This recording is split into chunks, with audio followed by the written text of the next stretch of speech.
샛노란 몸통, 약간은 망충하게 생긴 얼굴, 그리고 툭 튀어나온 오리 부리를 가진 녀석, 바로 애니메이션 포켓몬스터의 캐릭터 중 하나인 고라파덕입니다. 일방적인 오리라고 하기엔 오묘하게 생긴 이 녀석은 놀랍게도 가상의 생명체가 아닌 실제 모티브가 있는 캐릭터라고 합니다. 그 주인공은 바로 오리 너구리인데요. 대체 어떻게 생긴 동물이길래 이런 기묘하고 귀여운 캐릭터가 탄생했는지 지금 바로 알려드리겠습니다. 1799년 영국 런던 자연사 박물관의 학예사인 조지 쇼는 식민지였던 오스트레일리아에서 보내온 이상한 동물의 표본을 받았습니다. 오리 주둥이에 비버 꼬리와 수달의 발을 지닌 이 동물은 생전 처음 보는 존재였고 실제하는 동물이 아닌 진기한 동물의 집을 하는 두둑한 보상을 노리고 여러 동물을 짜깁기에 만든 속임수라고 치부되었죠. 하지만 그 동물은 가짜로 만들어진 환상의 동물이 아니었습니다. 바로 오리 너구리였죠. 이렇듯 신기한 생김새를 가지고 있는 오리 너구리는 생김새만 그런 것이 아니라 지구상에서 가장 이상한 동물이라고 불릴 만큼 기이한 특징을 가지고 있습니다. 우선 포유류이면서 알을 낳습니다. 그럼 포유류 말고 다른 이름으로 불러야 하는 거 아닌가요? 이에 대한 이야기를 하기 위해선 우선 포유류의 의미를 알아야 합니다.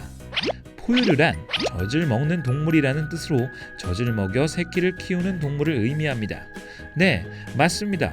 오리 너구리들 또한 새끼를 키울 때 젖을 먹이면서 키우기 때문에 포유류에 속해 있습니다. 그런데 놀랍게도 오리 너구리에게는 오유 수유를 위한 외부 구조가 없습니다. 때문에 오리 너구리들은 새끼들에게 수유할 때 피부 구멍을 통해 젖을 흘려 내보내면서 먹입니다.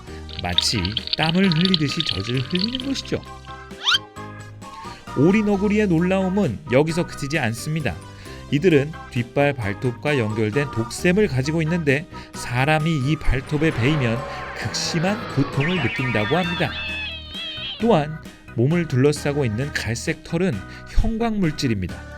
자외선에 노출되었을 때 청록색의 형광빛을 뿜어내지요. 그렇다면 대체 어째서 오리 너구리는 이런 신기한 특징을 하나도 아니고 이렇게 많이 가지게 된 걸까요? 그 비밀은 바로 오리 너구리의 유전자에 있습니다. 2021년 1월 덴마크 코펜하겐 대학의 장궈지에 교수가 이끄는 국제연구팀은 첨단 유전자 염기 서열 분석 기술을 활용해 오리 너구리의 유전자 지도를 완성했습니다. 이들은 유전자 지도를 토대로 알아낸 오리 너구리의 유전적 기원을 과학저널 네이처를 통해 발표했습니다.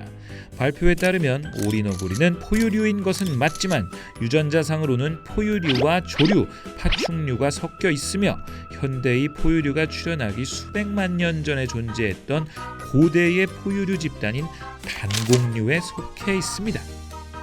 이 점이 오리 너구리의 신기한 특징을 만들었으며 지금의 환경에 잘 적응하는 데에도 기여했습니다.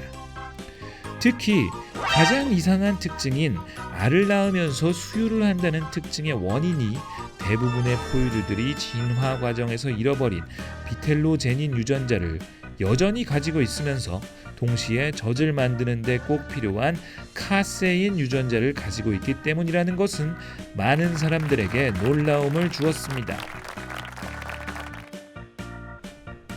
오리 너구리, 알면 알수록 참 신비롭지 않나요?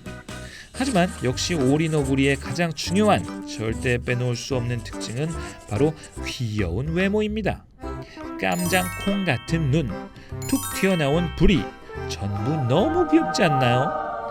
볼매라는 단어는 오리 너구리의 대명사 같네요.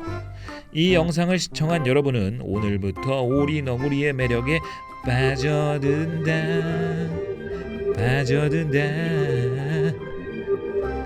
동물을 인간의 기준으로 판단해서는 안 된다. 인간 세상보다 더 오래된 세계에서 우리로서는 결코 얻지 못했거나 혹은 잃어버린 감각을 풍부히 소유한 그들은 우리들로서는 절대 이해할 수 없는 목소리를 이용해 더욱 세련되고 완벽하게 살아왔기 때문이다. 헨리 베스턴. 지금까지 지식 왕중왕이었습니다.